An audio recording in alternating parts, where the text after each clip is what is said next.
क्या आपने कभी सोचा है, जब किसी इंसान की मृत्यु हो जाती है, जब उसकी सांसें हमेशा के लिए रुक जाती हैं, तो उसकी आत्मा कहाँ जाती है? क्या सब कुछ उसी पल खत्म हो जाता है, या फिर असली यात्रा मृत्यु के बाद शुरू होती है?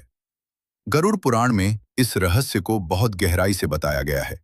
कहा जाता है, मृत्यु के बाद आत्मा तुरंत कहीं दूर नहीं जाती, बल्कि 13 दिनों तक वो इसी संसार के आसपास रहती है।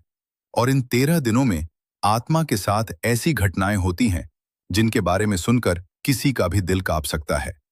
आज हम जानेंगे, मृत्यु के बाद आत्मा 13 दिन तक क्या करती है और क्यों हिंदू धर्म में 13 दिन तक कर्मकांड किए जाते हैं।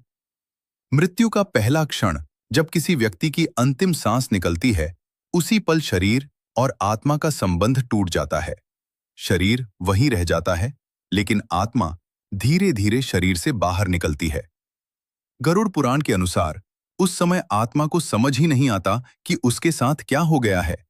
वह अपने ही शरीर को देखती है, अपने परिवार को रोते हुए देखती है, लेकिन वह किसी से बात नहीं कर पाती।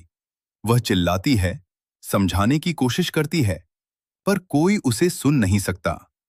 यही वह पल होता है जब आत्मा को एहसास होता है कि अब वह इस दुनिया से जा चुकी है।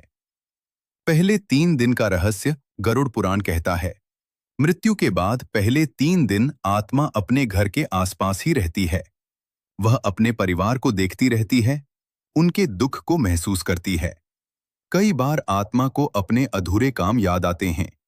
किसी से माफी मांगनी थी, किसी को धन्यवाद कहना था, लेकिन अब बहुत देर हो चुकी होती है। उस समय आत्मा के अंदर पछतावे की एक गहरी पीड़ा होती है। चौथे से 7वें दिन तक इन दिनों में आत्मा धीरे धीरे समझने लगती है कि अब उसे एक नई यात्रा पर जाना होगा। गरुड़ पुराण के अनुसार इन दिनों में यमदूत आत्मा के पास आते हैं। यमदूत बहुत शक्तिशाली और रहस्यमयी होते हैं। वे आत्मा को बताते हैं कि अब उसे यमलोक की यात्रा करनी होगी। अगर इंसान ने जीवन में अच्छे कर्म किए हों तो आत्मा को डर नहीं लगता, लेकिन अगर जीवन में पाप ज्यादा किए हों तो यमदूतों की उपस्थिति ही आत्मा को भय से भर देती है। 8वें से 10वें दिन तक इन दिनों में आत्मा की स्थिति बहुत विचित्र होती है। वह न पूरी तरह इस दुनिया में होती है और न ही पूरी तरह परलोक में। उसे भूख और प्यास का अनुभव होता है, लेकिन वह कुछ खा नहीं सकती। इसी कारण हिंदू धर्म में पिंडदान और तर्पण की परंपरा है। मान्यता है कि इन कर्मों से आत्मा को शांति मिलती है और उसकी यात्रा आसान होती है।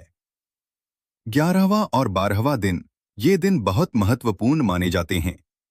गरुड़ पुराण कहता है, इन दिनों में आत्मा को अपने जीवन के हर कर्म की झलक दिखाई जाती है। उसने किसके साथ कैसा व्यवहार किया, किसी को दुख दिया या किसी की मदद की, सब कुछ एक फिल्म की तरह आत्मा के सामने आ जाता है।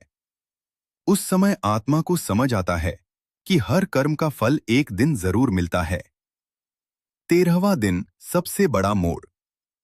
13वां दिन आत्मा की यात्रा का एक महत्वपूर्ण पड़ाव होता है। इस दिन आत्मा को अपने घर से विदा लेना होता है। कहा जाता है, 13वें दिन के बाद आत्मा इस दुनिया से दूर निकल जाती है। अब उसकी यात्रा यमलोक की ओर शुरू होती है। यहीं से तय होता है कि आत्मा को स्वर्ग मिलेगा या फिर नरक।